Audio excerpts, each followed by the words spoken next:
Good evening, ladies and gentlemen, and welcome back to the Pac-12 Chat Show Live here on the Voice of College Football channel. We are here tonight to celebrate a great season for the Pac-12 with our first annual Pac-12 Awards. We've got some regular awards that you guys are going to be used to, and as well as some very, very special Pac-12 awards. And in fact, awards presented to the Pac-12 by Pac-12 awards. Sorry, I think somebody's echoing. Presented to the Pac-12 by every other conference. So we're excited. Now we want to engage with you guys tonight in a chat. As always, a couple of rules just to keep everything on the up and up and to keep it a good experience for everybody. Remember, it's about everybody's experience, not your own. As always, be constructive, interesting, and add value. Don't be a jerk, and keep it related to the Pac. We're here on a Pac-12 chat show tonight. We're not on a other conferences chat show. As always, of course, no personal attacks on guests, callers, or chatters. You'll just be gone instantly from the chat if you do that. No incessant, worthless, or negative trolling. Absolutely no derogatory, discriminatory nonsense. And do not harass, whine, or challenge the moderator team. So because it's a good experience for everybody, if you're messing with that, we will just take your account out of the chat tonight and you'll be done. So let's not have to worry about that because it's the awards night, which is going to be a lot of fun. Now, before we get to the awards, Rick has some transfer portal updates because it's been quite a transfer portal season. Hey, good to be back with everybody. Welcome to all our viewers to our first annual award show.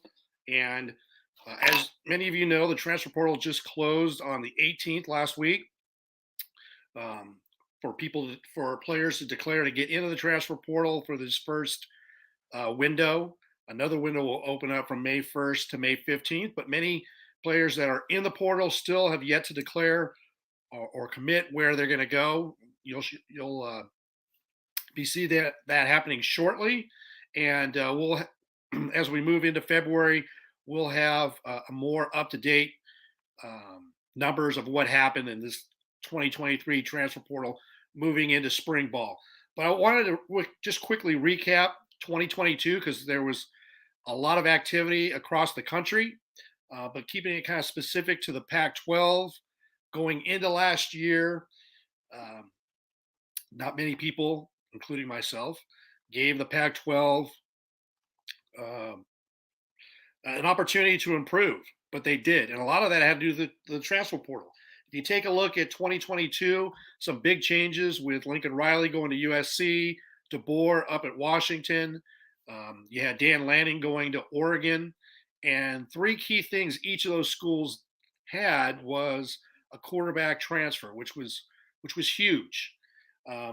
Looking at the top 10 teams nationally in the transfer portal for 2022, you had USC, Ole Miss, LSU, Oklahoma, Texas, Alabama, Nebraska, UCLA, South Carolina, and Arkansas. Something key to look at out of those top 10, you had 8 teams that were from the Pac-12, SEC, and the Big Ten. No team in the top 10 was from the ACC. And it can be argued that at the end of the year, if you look at out-of-conference, conference, bowl games, obviously SEC was on top. Big Ten was most likely second, which I presume. And then an argument could be made who was the better conference, Pac-12, Big 12, or the ACC. You can use any metric you'd like, but I would think that the Pac-12 has a good case of being the third best conference last year. When you look at, you had 6 teams finish in the top 25, and you also had 5 teams that finished with double-digit wins. And so part of that is taking a look at what happened with the transfer portal. Again, you take a look at you take a look at Oregon, and you take a look at Washington. They were not in the top 25. The top 10 in the transfer portal for 2022. Oregon was number 24, and UW was number 25. Oregon had 11 transfers, Washington 9. So that kind of highlights how important having a dynamic quarterback is for your team. You take a look at teams like Miami. They finished number 12 in the transfer portal, had a lot of transfers activity with Cristobal. They had 11 transfers, but they didn't have a quarterback that really moved the needle for them offensively. Another key national team to look at, TCU was number 13. They had 14 transfers. So obviously that helped shore up some of the needs and propel them into the national championship game. So real top line, that's kind of looking at recapping 2022. As we move into 2023, we'll break it down further, but just want to kind of tease and let you know that we'll have some transfer portal information on a weekly basis and kind of recap 2022 and preview 2023 as we move on. Tim, what are your thoughts as respect to the transfer portal? Some highlights as a respect, with respect to the Pac-12. I think you're on mute. The biggest impact that Pac-12, the transfer portal had on the Pac-12 was just the offensive firepower that was added, like you kind of touched on briefly there last year. You have guys like Penix at Washington. You have Caleb at USC. There's an influx of all these great quarterbacks that came in, but also on top of that, you had a bunch of receivers and running backs. USC brought down Dye and Addison. UCLA had guys like Jake Bobo come in and make instant impacts, changing offenses that may have been good offenses into elite offenses. So we saw with, just as big an impact as the transfer portal was the coaching staffs, but those coaching staffs would have been limited without the just firepower that was spread out throughout the country, and especially here in the Pac-12 when it came to the offense side of the ball. I'm hoping that the trend this year is going to be some more defensive guys coming in to the league. We know that the Pac-12 West Coast football doesn't home grow those 6'3", 325-pound nose tackles, and I'm hoping it looks like that's actually starting to work its way into the defensive side of the ball this year in the transfer portal. What do you think, Chris? Yeah, so like on the transfer portal generally, it's interesting to me, like the ranking stuff, right? Or the thing that I find interesting about it is I think in the same way that like a class ranking, recruiting ranking for generally they're right in terms of who has the best class, but like in the same way that a general class ranking isn't taking into account like positional depth or team need or things like that. I think the transfer portal not only does that, right, like when they're ranking, right, and they're ranking top transfer portals, but what I think a lot of the like recruiting sites that are doing this are not focusing on, probably because it's a lot more work for them, is the outflow of talent on some of these teams versus the inflow of talent, right? And like what the actual net gain of your team is through the transfer portal. Because for a lot of schools, like I'll say for UCLA, for instance, like our transfer portal inflow is like we don't have a large outflow. And it's not been anyone that we were like especially sad about losing. Granted, better teams are going to have like more talent, and more of that talent is probably going to leave because it wants to play faster. And like if they're in a situation where they came in, I think you see some of that at Oregon, and you see some of that at SC with like your stacked wide receiver room. And you bring in Singer and then a couple of guys that could play at a lot of places, instead of being the fifth guy or fourth guy at SC when they're really, really good, they go start somewhere else. But yeah, no, like the inflow versus outflow thing is something that I'd be interested in. And then I kind of go back and forth on this, but I don't know. Like it's like Georgia, for example, and Ohio State, and I think maybe Michigan, like they're using it, right? But they're using it less, right? And obviously because they have less holes to fill. So I think it's like I think it's a good way to have a stopgap, and especially bring in like talent at certain positions, especially if you don't have a guy, or if you're a new coach and you want to like make an instant change where like a rebuild used to take like 3 or 4 years, you can do it. We saw like Sonny Dykes and like you saw a bunch of guys, Riley, DeBoer, like a bunch of guys that are first year coaches in a new situation. They bring in some dudes and make it happen right away. So I think it's a good stopgap, but I don't know if it leads to being ultra elite on a consistent basis without like the extra, without also doing the high school thing and being like those other ultra elite schools. Now that's not something that everyone necessarily cares about, but if you are one of those schools, I don't know. I think I don't know. It's harder to rely on. Well, there's a reason why you don't see. There's a reason why you don't see, Chris, you're not seeing Georgia, Alabama, Ohio State anywhere in the stratosphere of the transfer portal team rankings. If you actually look at the top 10, 15, the rankings, it's the teams that have new coaches, either last year or this year, and they're turning over a roster. And it isn't sustainable.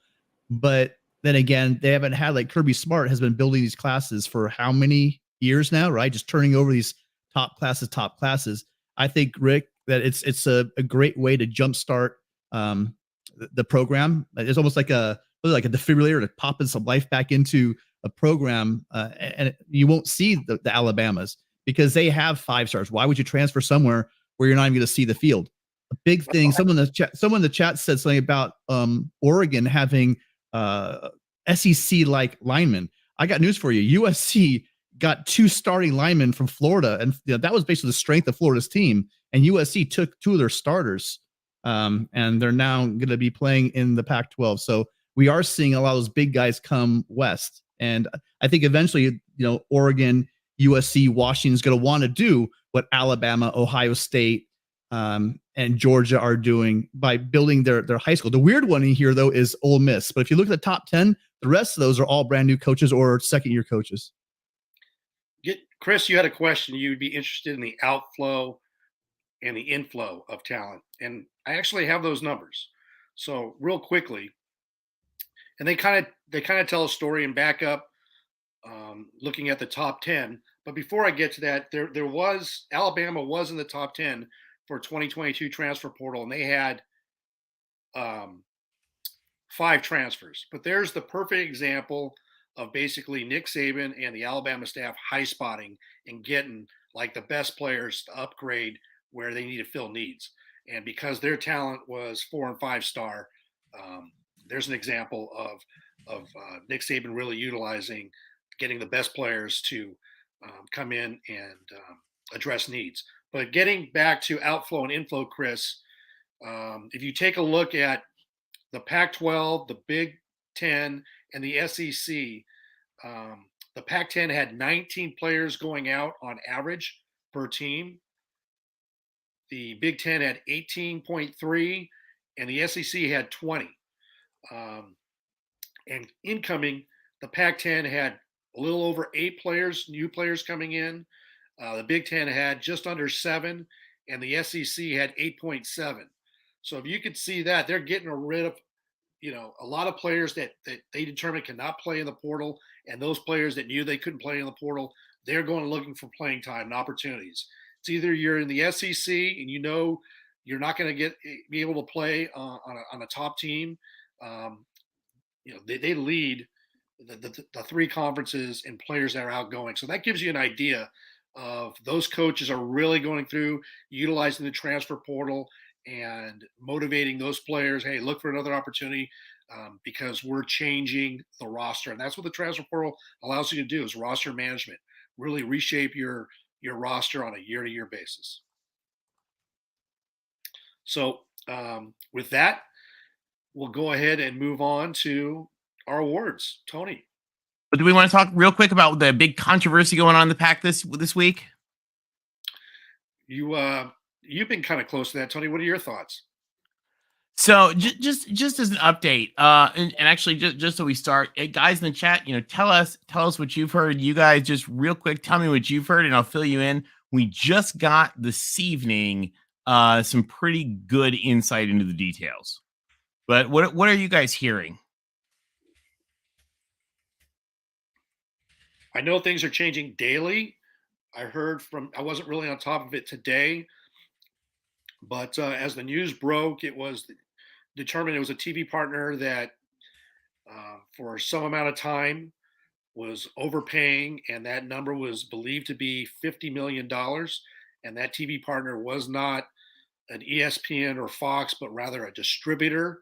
Don't know exactly who that was, and that there was an audit, I think back in 2017, and it was determined that payments were being overpayments were being made, and apparently two Pac-12 executives knew about it, did nothing, and they ultimately were found to be in the wrong and were fired. So there's a little more to it.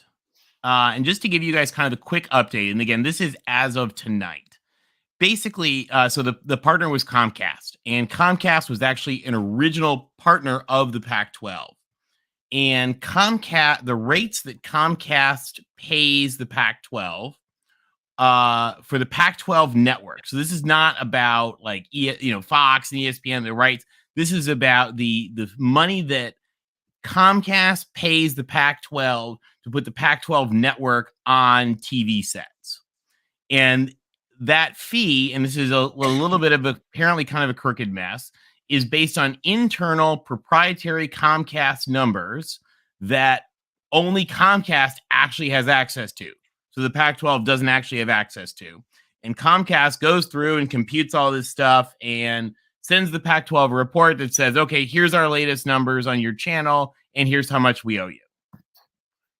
And they've done it this has gone on for 10 years, the 10 years of the Pac-12 network agreement. And so this was I think it was in like year 5 or something like that. The Pac-12 was actually really antsy and really ornery because the Pac-12 thought that they were being underpaid by Comcast. They thought that Comcast was not paying enough. Now, bear in mind, Comcast computes these numbers. Comcast sends the check. This was not money billed by the PAC because the PAC doesn't have these numbers. Comcast has these numbers. And apparently, by the way, these numbers are often screwy, and that's why they do audits to figure them out. So the Pac-12 thought they were being underpaid.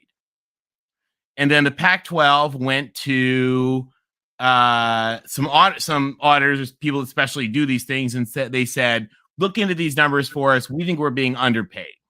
And the auditors came back and said, actually, you're being overpaid by about $5 million a year. Now, that's not a huge number. It's not, apparently was not enough to sway bonuses. It wasn't a big number, but it was sort of surprising. And they said, well, we don't think we are.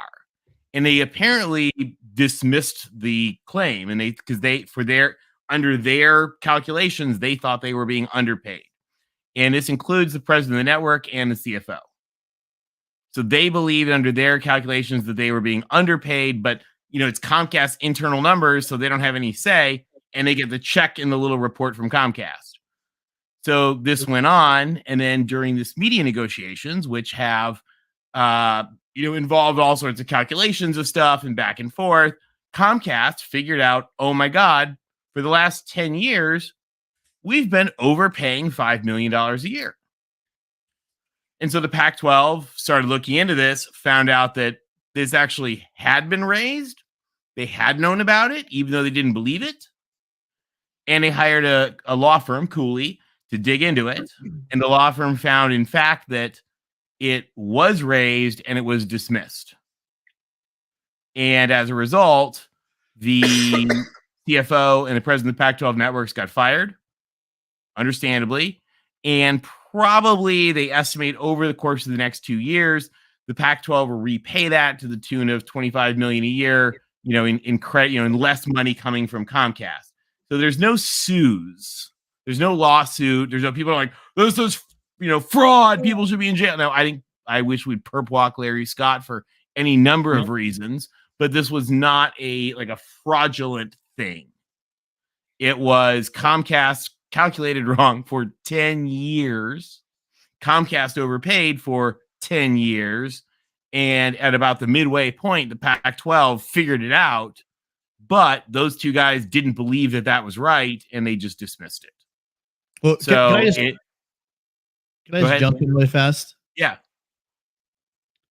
Is anyone here really going to feel sorry if a cable company gets screwed on a bill? If anyone's here had cable, we've been getting screwed for 30 years. Comcast. Especially Comcast. So I'm glad you ironed us out, Tony, but from day one, when I heard, oh, wait, someone got ripped off. Who? Oh, the cable companies got ripped off? Oh, that's a shame.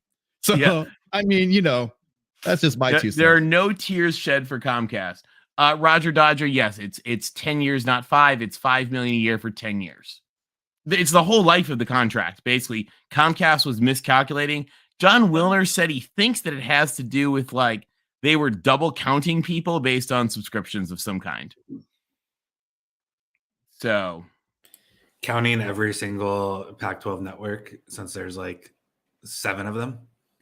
It has something to do with that. If you get the main network and you get all the others, they were counting them as 2 or something like that is what John, every day, John Wilner, you can follow him at Wilner Hotline. He's breaking more and more details on this. And again, guys, the thing is now Big 12 Twitter, I mean, they're running to their QAnon levels of excitement. I think that their simultaneous ejaculations probably set off seismographs when this happened, but it's really not that big a deal. And apparently, and again, if you listen to people, Bob Thompson's talking about this, the miscalculations and the recalculations happen all the time. So much that there's an entire industry of auditors that all they do is look into this stuff. So I mean, we're talking about less than $5 million, right? Yeah, per year. We already pay Cal that every year. Yeah, exactly. UCLA can be we've already paid it. It went to Cal. Talk to them. Pick it up from Cal. So that's the scoop actually on where that money comes from. So without further ado, guys, shall we get into the Pac-12 awards? Hooray for Hollywood. And I want to thank, last week, there were a couple people that went ahead and put in some of their choices. I did want to thank, especially Connor Johnson. I don't know if you're out there, but you're always here. You had some really funny ones. So if you guys want to go look at his list, it's on last. Oh, his list is good. It's really, really good. And Gumby also put some stuff in there. And if I'm forgetting anybody, I do apologize. But I just thought off the top of my head that I do appreciate you guys took the time to put your own list out there. You guys did a great job. Gumby is awesome, by the way. We love UC Region Gumby. Yeah.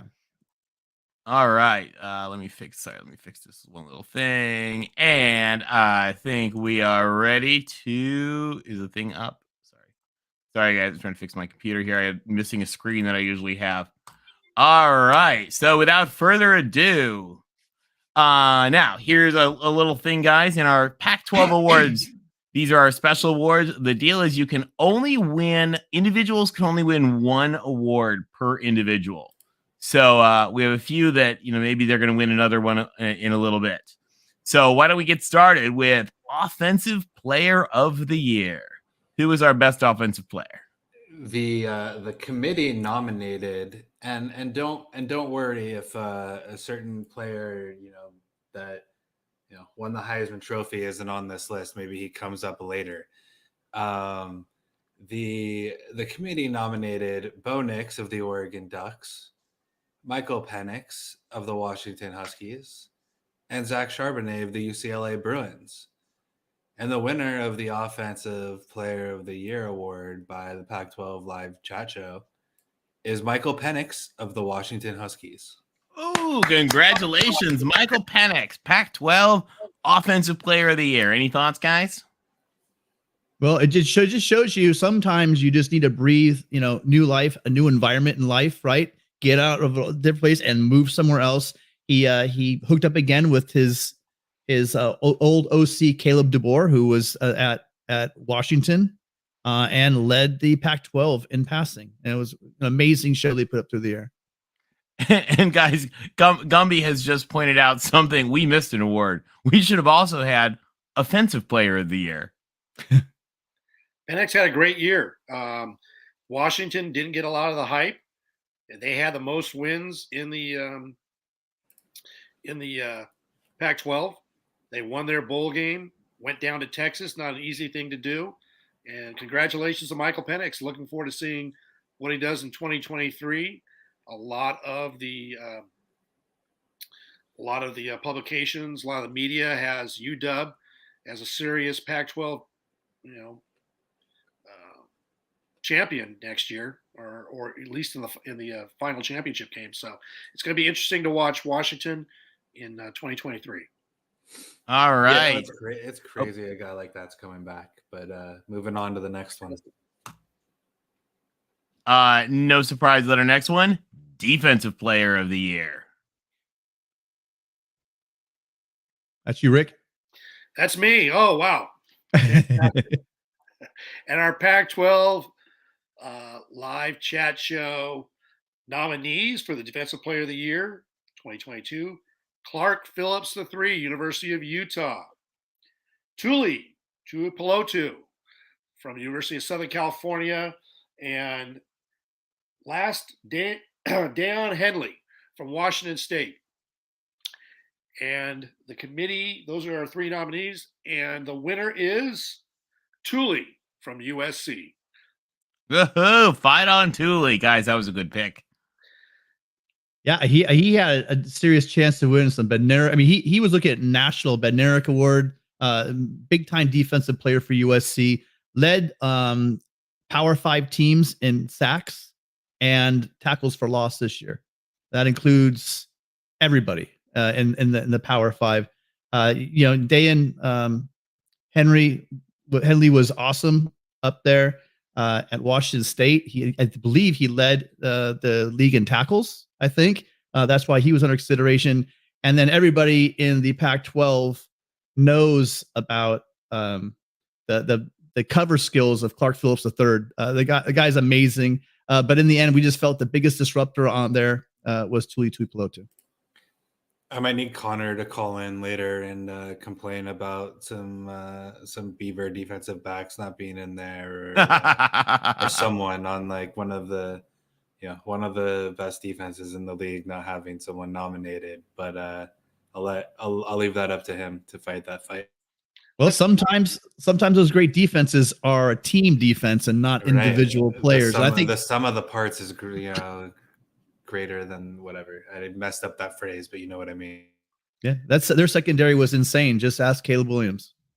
Let's be honest. Tuli won because he basically was like three guys on defense because USC didn't play any defense.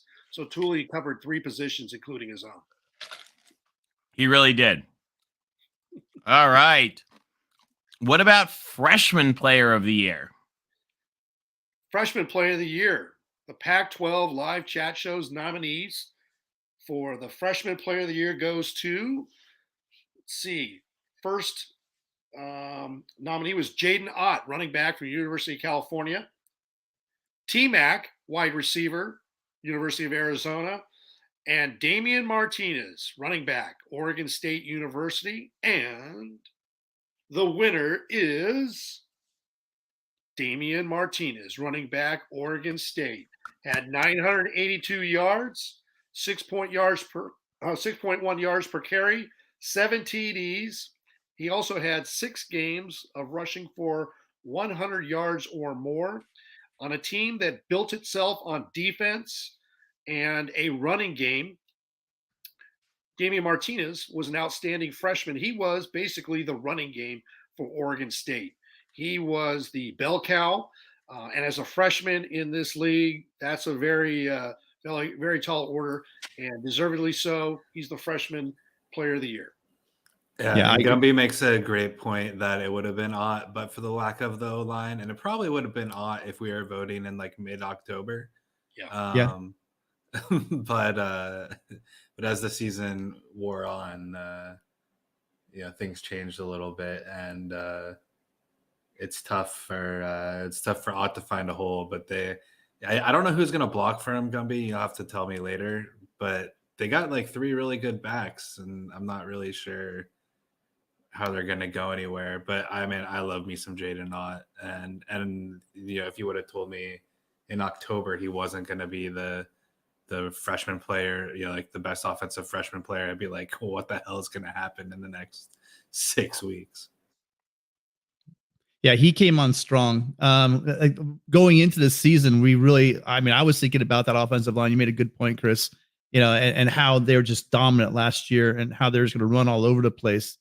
And I thought it would be Deshaun Fenwick, but for some reason, early on, this freshman just emerged, and we're on that 100-yard rushing streak that Rick referred to. And that's really when Rick and I were kind of talking about this specific case. We really narrowed down to just how impressive as a freshman Martinez was, and he's going to be a force to stop next year as well. So congratulations to him. And on a team where they weren't focusing in on the quarterback. Quarterback play was average at best. And so the running game, you could set up to stop the running game, but extra kudos to Damian Martinez for nearly getting 1,000 yards.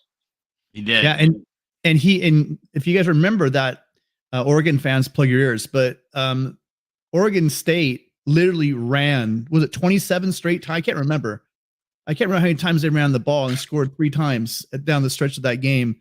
It was something else. And it was all basically in the run game. So they'll be a force next year as well with Martinez. All right. Next up, offensive transfer portal player of the year.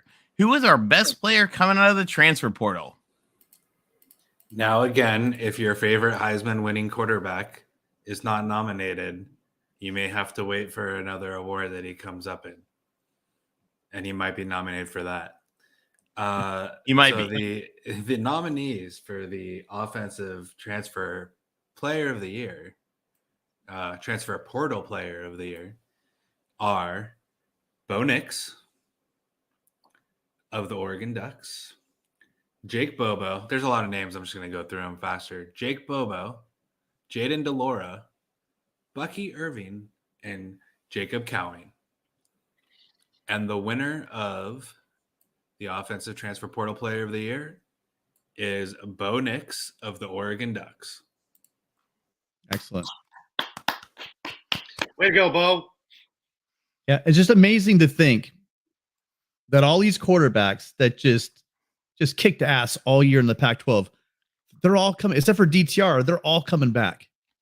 And that bodes well for Pac-12 success next year. And a guy like Bo Nix, healthy.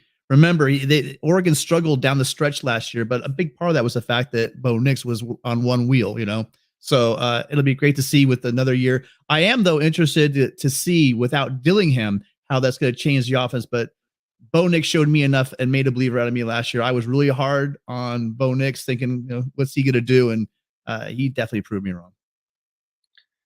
Yeah, you said it right, Tim. I mean, the expectations for Bo Nix were really low. And you could see after the first 3 weeks, it wasn't a fluke. This guy was dialed in. Credit Kenny Dillingham and the Oregon coaching staff for coaching him up and game planning and letting Bo be Bo. Outstanding year by Bo Nix. He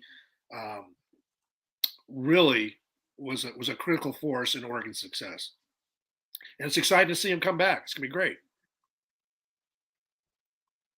All right. What about, let's flip sides of the ball, defensive player of the year, transfer portal.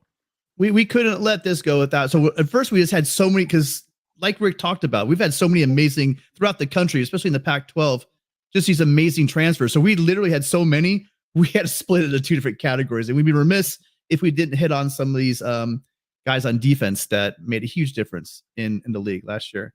So for the defensive transfer portal player of the year, nominees are Dayan Henley. Oh, you got to help me the first name. What's Latu's first name, Chris?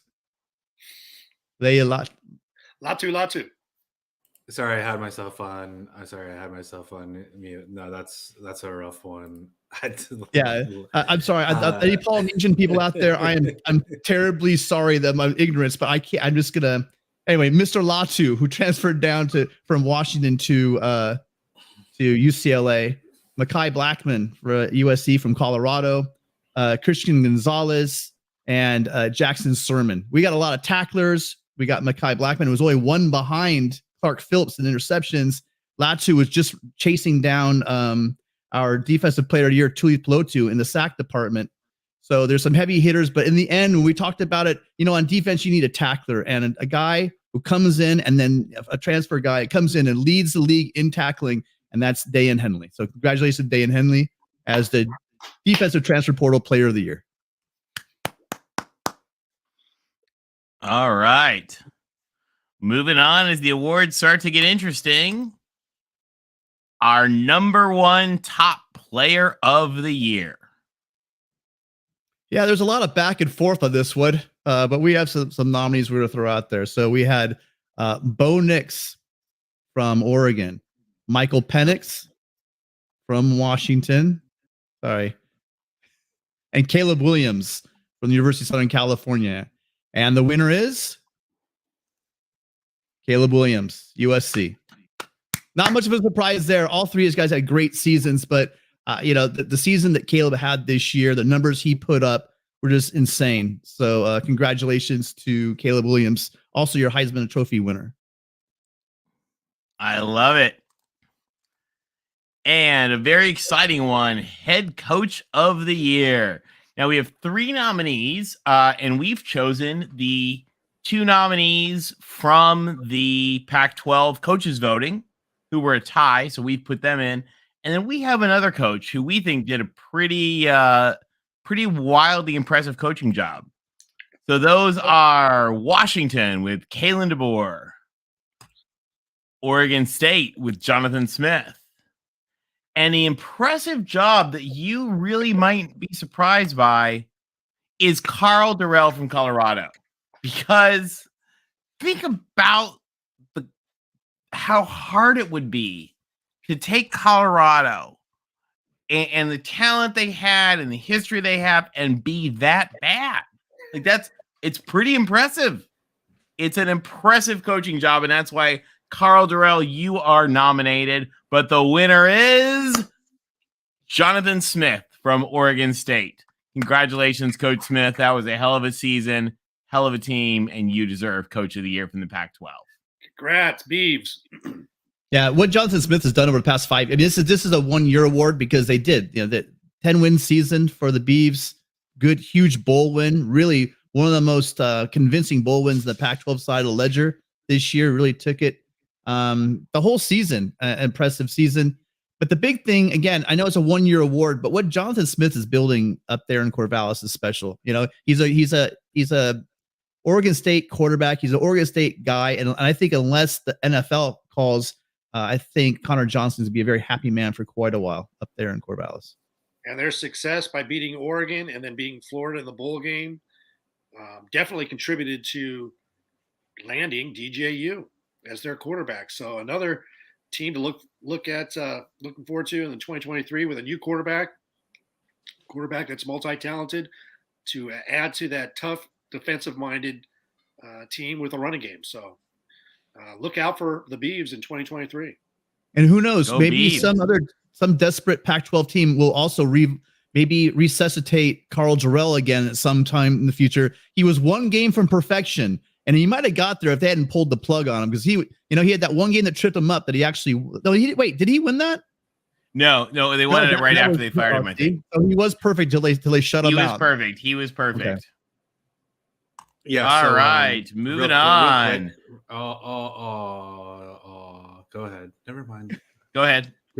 Just squelch out the UCLA guy, the 3 SC guys over here. Just no. Hey, we put Carl Durrell in there for you.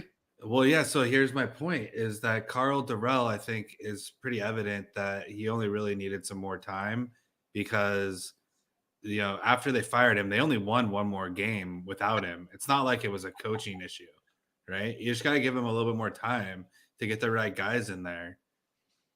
Because, as we saw, it's not like they all of a sudden went undefeated because they got a new coach. Yeah.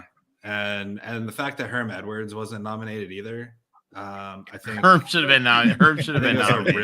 a real shame. You know, you have former Cal grad, you know, Herm going to coach at ASU, and then you got the former UCLA guy, you know, getting fired at Colorado. It seems like a really big anti-UC bias that Gumby and I are going to be looking into in the offseason. Okay, I think you should. Starting an You should. investigation. A Regents Commission. On. Yeah, moving on. Hey, Dependent Fanatic, do we seem like we're done yet? I don't think so. I don't think we're done yet. Well, we got some good awards here. We got some good awards coming up. So, and by the way, guys, we're talking about Pac-12 tonight. So if you're debating, you know, Stetson Bennett, you're in the wrong show. All right. Out of Conference Game of the Year.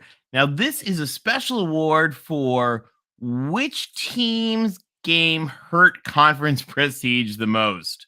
So this is presented in honor of our good friend, the real MVP, who absolutely touched himself with some of these games. So, who's got our nominee list? What did you just say? So he touches himself during games? When these games happened. He was touching himself. Yeah, clearly. Oh my goodness. Go on. So the out of conference game of the year. We love you. We love you, Daryl. The out of conference game of the year is the game that actually hurt the conference prestige the most during this season. As Tony said, presented by the Durrell Rotary Club of Kentucky. So nominee number one, game number one, was that debacle in Athens. It wasn't Athens. Sorry, it was in Atlanta. Sorry, Georgia 49, Oregon 3. Our second nominee that got a lot of mileage on the voice of college football over the past year was Florida 29, Utah 26. And our third nominee is UCLA 45, Bowling Green 17. This one wasn't exactly for score, obviously, but it was the fact that there were like maybe 8 people in the stands, which was not a good look for the Pac-12. You counted it higher than I did. And so the winner is Utah. The Utes laid an egg. Because here's the thing about the Georgia loss. This Georgia team were the national champions. And as we saw what happened to TCU, getting your doors blown off by a team that has a defense that's stout and an offense that a quarterback that was underrated is not some kind of anomaly. So it was hard to give that to Oregon, especially the way Oregon came back. Both Oregon and Utah played strong, but I think that the one that got the most airtime that we heard was this Florida team. It was 8th or 9th in their conference, probably lower towards the end of the year, and they lost on that horrible interception. That Rising, God knows why he threw that ball, but that one is our out of conference game of the year, presented by the real MVP, Rotary Club of Kentucky. I like it. All right. Our next award, another important one, the 7-on-7 award for absolutely worst, most embarrassing total lack of defense. And I understand this one is presented by the Big 12 collectively with Love's Travel Stops. Yes, that's correct. So this is a team that literally had a defense that should have had guys wearing bags on their head. Literally that bad. Not tackling, nothing at all. So without further ado, we're going to go with our first nominee is the University of Arizona. Way to go, Arizona. Way to represent. Second, Colorado. Third, Stanford.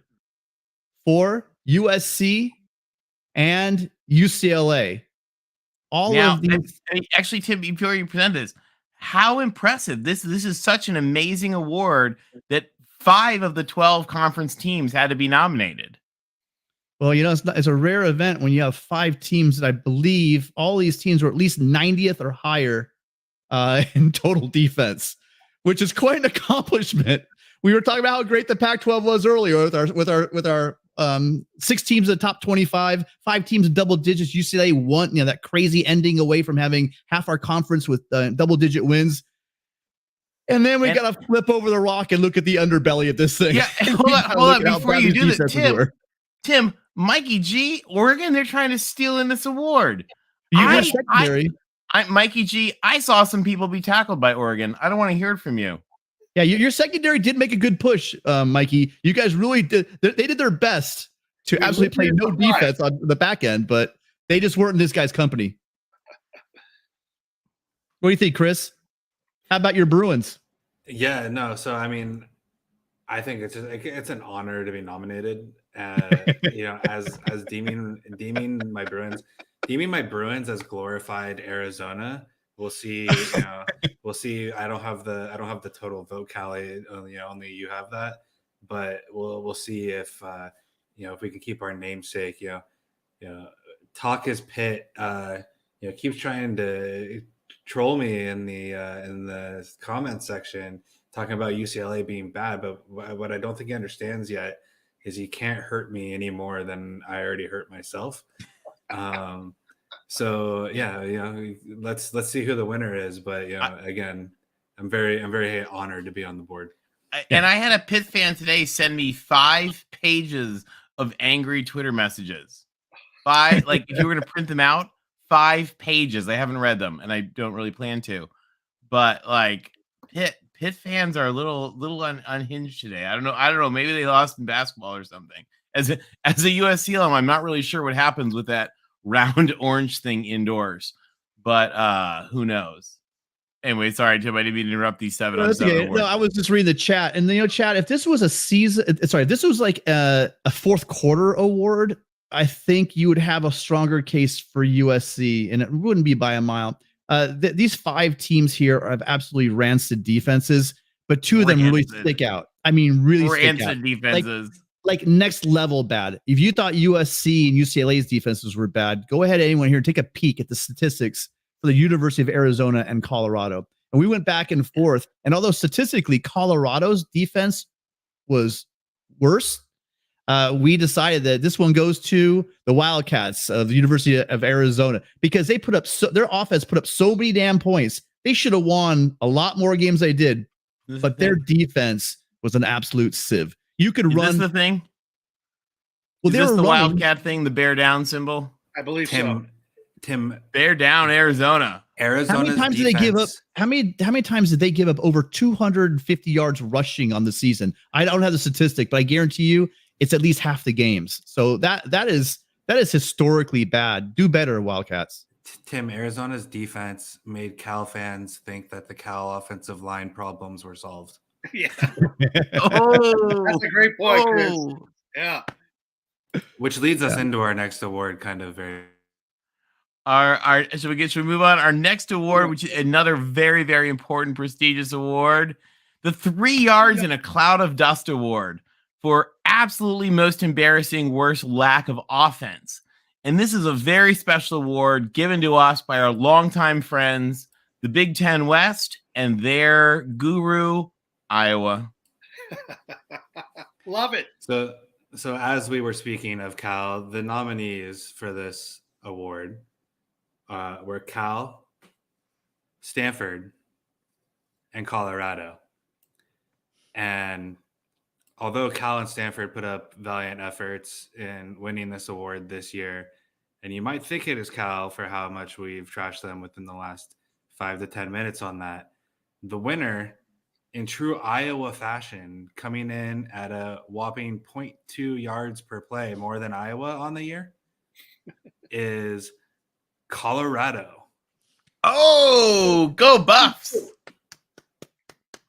Go Buffs! In the chat, they are trying to argue for Stanford. There's some heavy lobbying for Stanford, but the Colorado Buffs, they were one of the worst teams in history. Did you guys see the quarterback play for Colorado? I'm just gonna leave it right there, and that's all I'm gonna say about Colorado. He looks like a 9-year-old. He literally looked 9 years old, and often played like one. Yeah, and transferred the day they hired Dion. He didn't even wait for Dion to get there and talk about how he was bringing people in. Oh, Colorado, as LBC says. There we go. Enough said. Enough said. At least Colorado beat Cal. Stanford, not so much. And Lamancy and Erica, if you see this ever, we love you. We're just having a little bit of fun. We do. We love you. Erica's actually one of our favorite people. All right. The Couganit Award for most embarrassing choke or collapse. And this award is presented by the ACC and the Society for the Reestablishment of Clemsoning as a verb.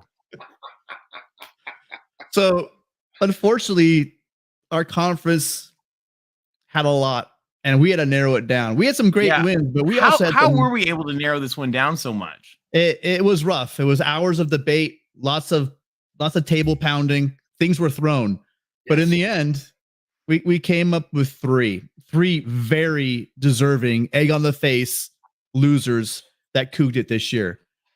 And surprisingly, we have the fact that Washington State is actually one of. Oh, sorry. So I'll start with USC. Anybody that had the pleasure, Trojans, you can shut off the show right now if you want, of watching the last 4 minutes of the Cotton Bowl. Something that looked like a nightmare for any USC fan. How you snatched, especially because we were on the chat and we knew it was going to happen. We were calling it right away. We were calling it from the very beginning. We just saw it happening. Anytime you give up a 36-yard kickoff, we were up 15, 4 minutes left. Most teams, they're laughing, Kool-Aid spilling, right? And you give up a 36-yard kick return, and then on the first play from scrimmage, you decide, hey, you know what? We're not going to play defense in the secondary. Why don't you run a slant and take it to the house? Because the one thing you couldn't do, all you had to do, they could have scored a touchdown. For God's sake, at least make them earn it, right? Did they go to get chicken wings like Georgia? Is that what happened? It was pretty bad. Oh. And then our not so special teams decided we're going to lateral the ball out of the 1 yard line. And then the one thing you can't do when you're up 15, right? 4 minutes, you look at worst, maybe overtime, right? Probably overtime. No, you're going to lateral out of bounds at the 1 yard line so that you're going to spot them 2 more points. So now they're going for the winning score. Absolute shameful job, USC. Way to coog it. Our second one is the Washington State Cougars. Early in the year, Washington State looked like a force, absolute force. And they had the game in hand against Oregon.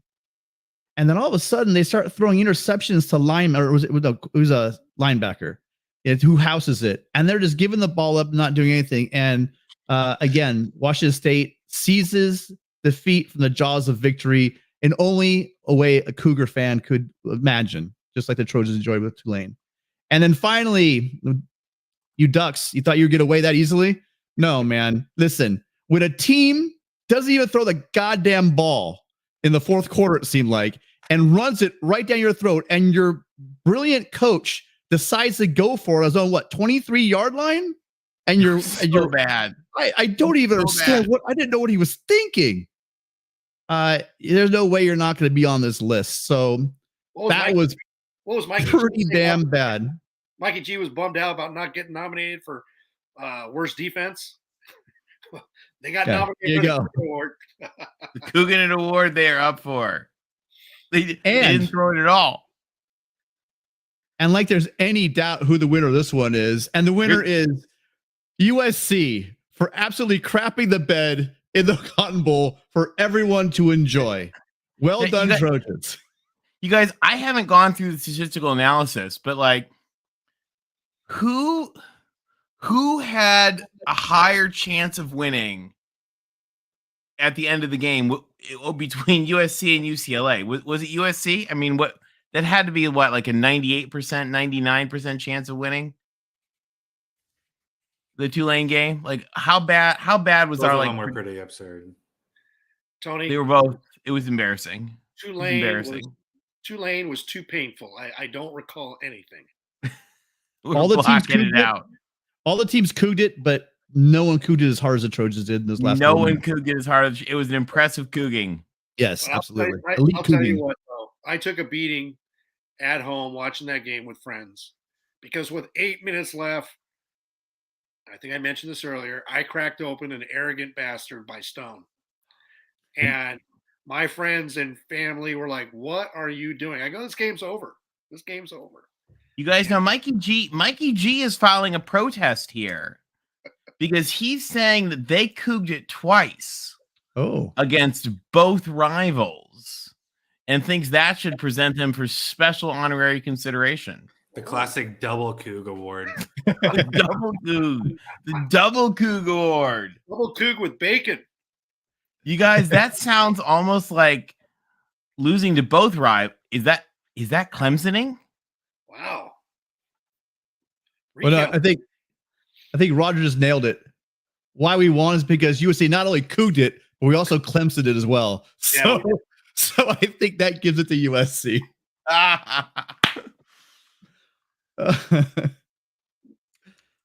I love it. Oh, too funny. All right. And the next award, and this is a big award. This is the Pac-12 award. Now, the Pac-12 award is very special because it is presented for interconference cannibalism and violence against success. And it's presented by the 13-9 Society and the Pac-12 networks. So the nominees for the award that do you want to real quick? Do you want to share a word about our sponsors of this award, Chris? Yeah, I mean, as we know, the Bruins ruined USC's entire season when they thought they were going to the national championship game by beating USC 13-9 in the Rose Bowl. And how many national championships has the Pac-12 won since then? Probably 0. Well, Oregon's won them all, and that would make it a big. Oh, and then as we know, the Pac-12 networks, in concert with DirecTV, have managed to to ruin the conference as a whole. So there's some more interconference cannibalism and violence against success. So and then just when they thought they were done, they came back with just one last little $50 million cut. Yeah, exactly. Does that mean Comcast will not be a future sponsor of this award? Yeah, maybe Comcast can sponsor it next year. Yeah, so the nominees for the season ruining upsets. University of Washington versus ASU. ASU beating a Washington team, which at the time was just coming off a UCLA loss. And the loss didn't really, in the context of what we thought Washington was at the time, wasn't a big of a deal. But, if you look back on the season, it certainly became something more than that. The second game is Cal losing to Colorado, because losing to Colorado is somewhat season ruining if you're the only one that did it. And I'll leave it at that. And the last award goes. The last nominee was UCLA versus Arizona. So you had glorified Arizona versus Arizona,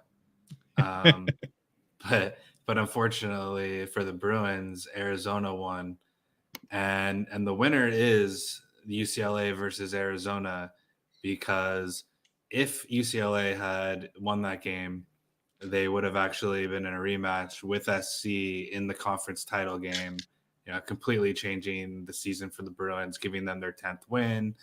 Who knows what happens in that rematch, so on and so forth, which would have been a pretty big deal for a UCLA program that, before Chip Kelly's 8-win season last season, had its literally worst 3 years in program history. So, getting to 10 and being in the conference title game would have been a pretty big deal. And that loss sort of was season ruining.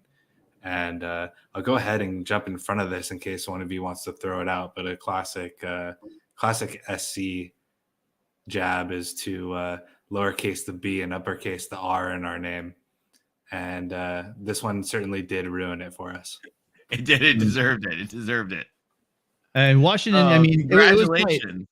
It was tight with Washington. They're looking at maybe possibly they win that game.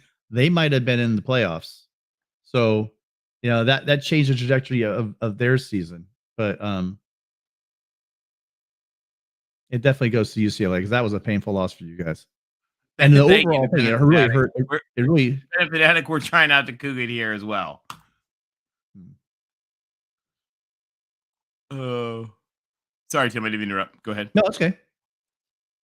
All right, ready for the next one? The FCS Win of the Year. So this is a special award for most pathetic FCS game victory. And this game is presented, or this award is presented by our dear friends from the SEC and their special relationship with Waffle House. Yes, and I am proud to present this award because, as Mikey G, I think, said in the chat last week, that LBC, he's got his shtick on Oregon, on Utah, and then he likes to rub it in the SEC. So we look up to you, SEC, and when it comes to FCS, there's nobody who schedules FCS schools better than the SEC. So I know they're so good at it. I know some of our ACC fans, especially in November.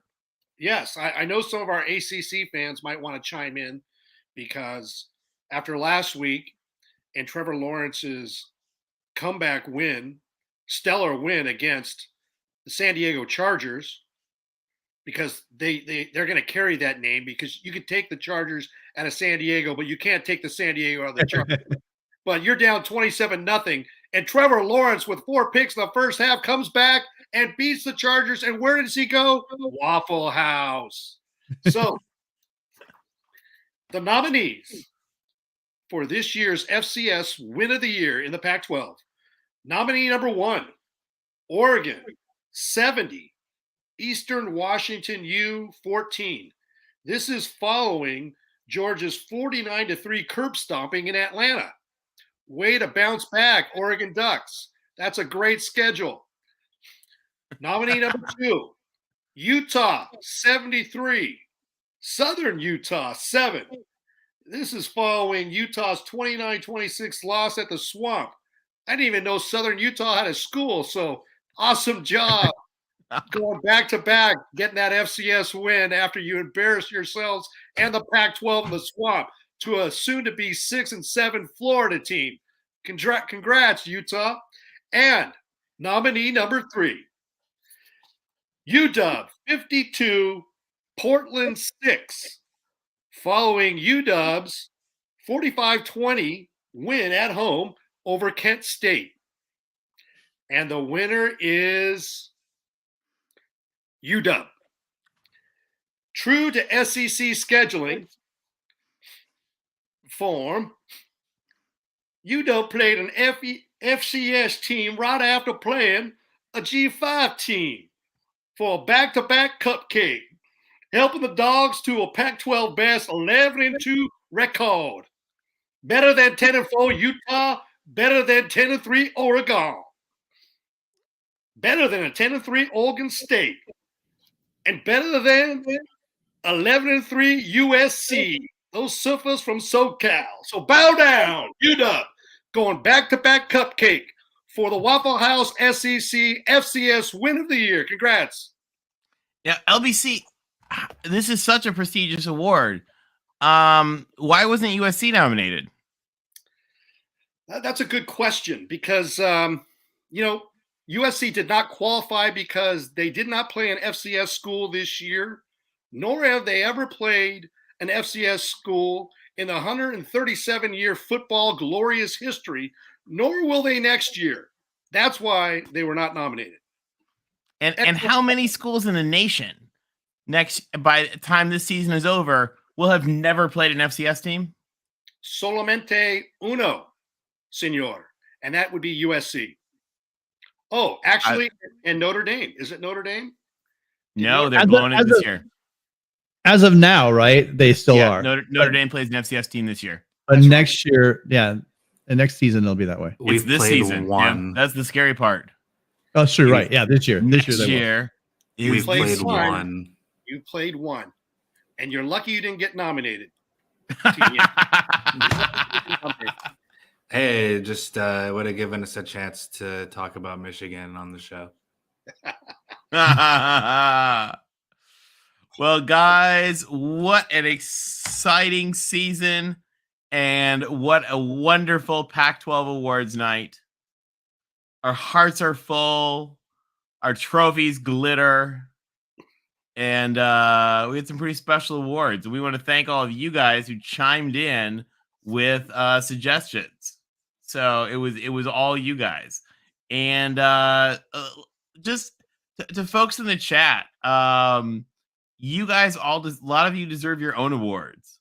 I mean, I think Connor Johnson needs a special award of some kind for like best fan in the chat.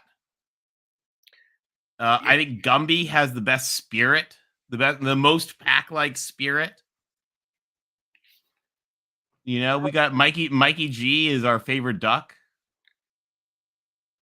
Tony, great job highlighting some of our most loyal and favorite viewers in the chat.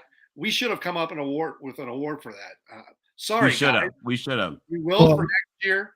But Gixxer Squid's our #1 Trojan. Great point. Came with you to the game. We love him. Roger Dodger is our biggest Grinch hater. Our biggest advocate for better defense. That's right. Best advocate for better defense. Oh, so we got lots of good folks. You know, we've got who do you think, as we look back at the season, who had to be kicked out and timed out the most? Who was our worst fan?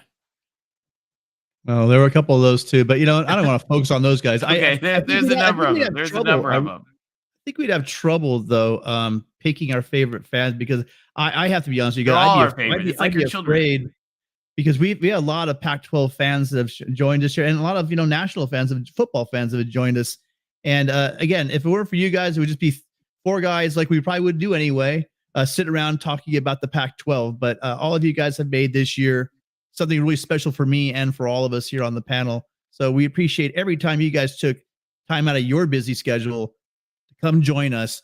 Please, we hope that you guys come next year and bring a friend with you, because this has been a lot of fun, a big learning experience. But I think we built enough. Our goal in the beginning was to get a voice for you guys out there. A lot of you guys stepped up to the mic. A lot of you guys joined us on our shows. A lot of you guys have been commenting. You guys have been blowing us up on Twitter, and we appreciate all the comments. A lot of them funny. A lot of them kind of scary, to be honest. But overall, it's been a lot of fun. And I know I'm speaking for a lot of you guys, but we hope to see all you guys next year as well. Well, thank you all. All right. Any final thoughts? Tim said it perfectly. Thank you, everybody who joined in. I think this was an extra special year in the Pac-12 that exceeded expectations. And you'll see what's happening in the transfer portal with 2023 and all the quarterbacks that are coming back and adding DJU. It's going to be an exciting 2023. Looking forward to the offseason, seeing how these rosters get constituted, and move forward to the last year, what's going to be known as the Pac-12, or at least this final iteration. Should be a lot of fun. Thank you to you guys. I'm sorry, go ahead, Chris. Thanks. No, I was going to say thanks, everyone. Thanks for a great year. And thank you, Talk is Pitt. Without your illustrious commenting right now, I would not know that Pitt did something so amazing as winning the Sun Bowl this year. I'm really happy for your program, and I really, really hope that you can build on this. But beware of peaking. I know it's very exciting, and you want to keep talking about your big Sun Bowl win. But let's try to calm down. Be careful, because Pitt, is due to win a national championship every 50 or 60 years. So they're getting pretty due right now. So be careful. Could be. I think it's another 15 or 20.